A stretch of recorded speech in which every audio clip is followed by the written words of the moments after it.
Tu as appris la bonne nouvelle? Apparemment, la pandémie nous a fait rentrer dans le monde d'après, un monde plus beau, plus sobre, où tout va mieux. Il est comment ton monde d'après? Tu crois que ça valait le coup de se confiner un peu pour laisser place à ce nouveau monde? Le sujet du jour, c'est ce fameux monde d'après dont on nous parle depuis l'arrivée de la pandémie. Mais plus globalement, on va jeter un coup d'œil sur l'évolution des émissions de CO2 avant, pendant et après la Covid-19. Alors, prêt pour un grand retour vers le futur? C'est parti!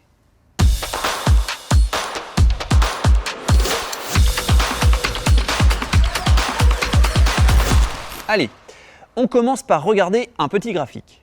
Sur celui qui apparaît, on compare les émissions de CO2 de la période janvier-novembre 2019 avec celles de 2020. À l'échelle mondiale, on voit très clairement que les émissions ont baissé dans quasiment tous les pays. La chute est d'ailleurs assez importante en Espagne où le confinement a été très sévère. Ok, un petit confinement par an et la planète est sauvée. C'est clair que l'effet confinement a été très fort, même si c'est plus vrai pour certains pays que pour d'autres. On voit par exemple que la Chine n'a baissé ses émissions que de 0,5% par rapport à l'année précédente. Allez, on regarde maintenant les émissions de CO2 et leurs variations entre toute l'année 2019 et toute l'année 2020, de janvier à décembre. Alors, qu'est-ce qui s'est passé? Il n'y a qu'à regarder l'élément qui est à gauche. Au niveau mondial, on note une baisse de 6 à 7% des émissions de CO2 en 2020 par rapport à 2019. C'est vraiment énorme. Pour la plupart des pays, la baisse est de 5 à 10% et l'Espagne enregistre même une baisse de 17%.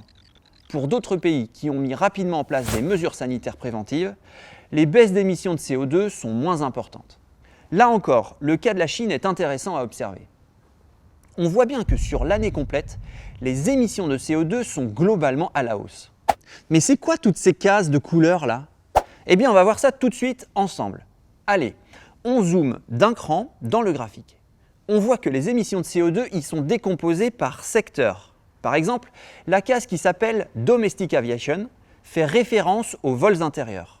À l'échelle mondiale, la baisse est de 30,8% des émissions de CO2, soit une baisse de 0,3% des émissions totales. Quoi? Attends, 30% d'émissions en moins de CO2 par les avions, ça fait que 0,3% des émissions totales?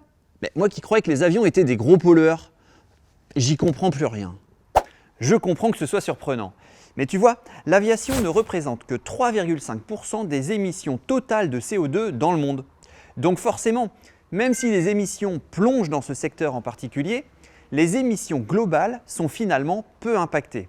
On a parlé des vols domestiques dans le pays, mais c'est d'ailleurs pareil pour les vols internationaux. Leurs émissions ont chuté de 56%, ce qui est colossal, mais cela ne représente qu'une baisse de 1% au global.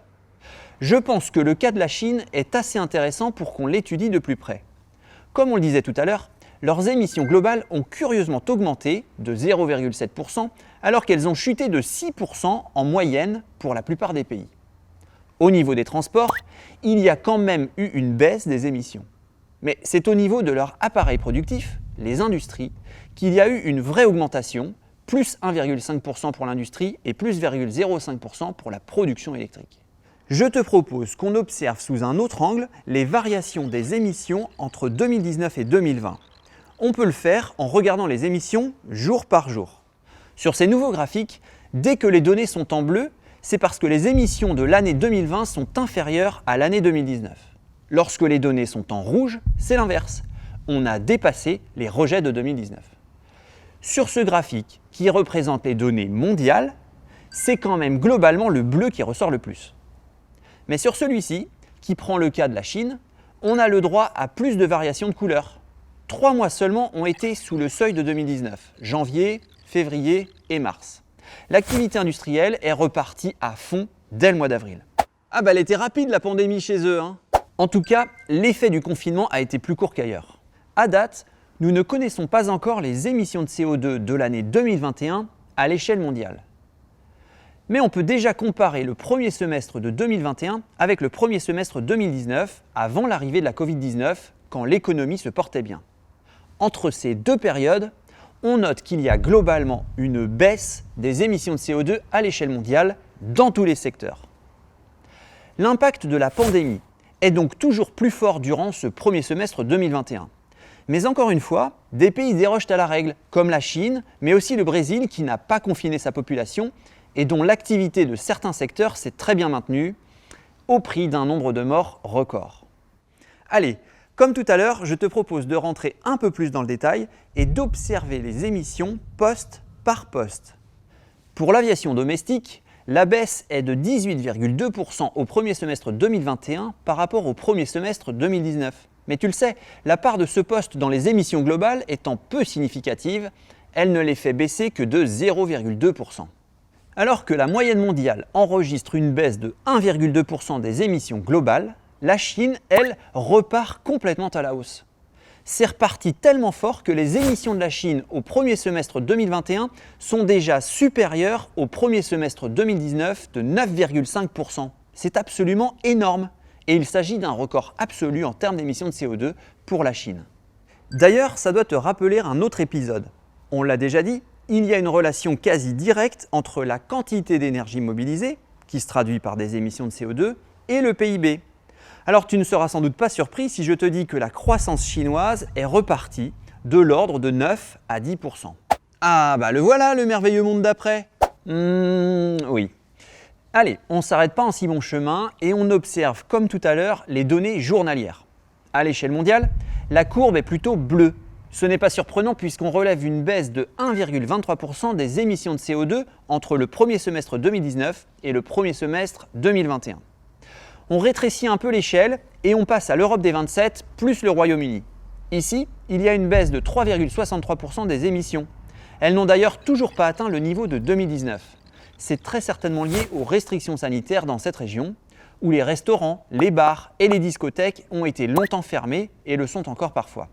Alors forcément, ça ralentit l'activité économique et ça maintient les émissions de CO2 à des niveaux plus bas. Autour des USA maintenant. Au premier semestre 2021, ils ont été sévèrement touchés et n'ont toujours pas repris les niveaux d'émissions de 2019. Il faut dire qu'au début de l'année, c'était un peu la pagaille.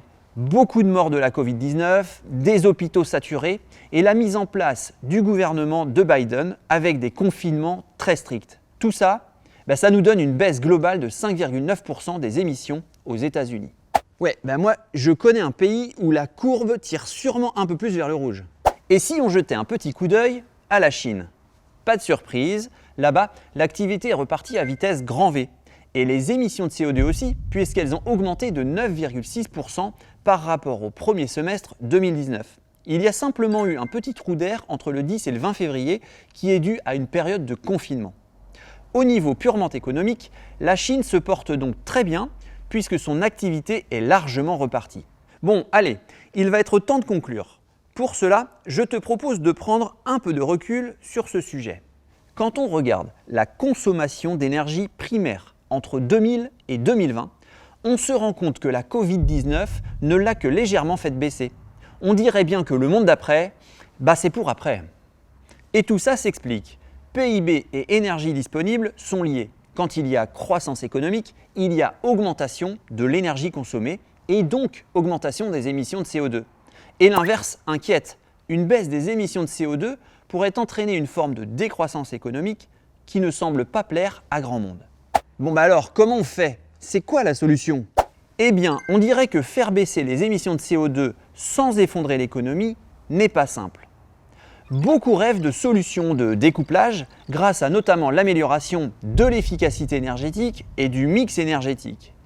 Mais pour le moment, les résultats sont largement insuffisants.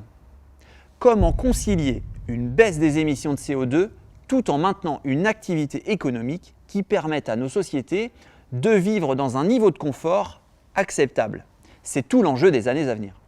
Cet épisode est terminé et je te dis à la semaine prochaine pour un nouveau numéro.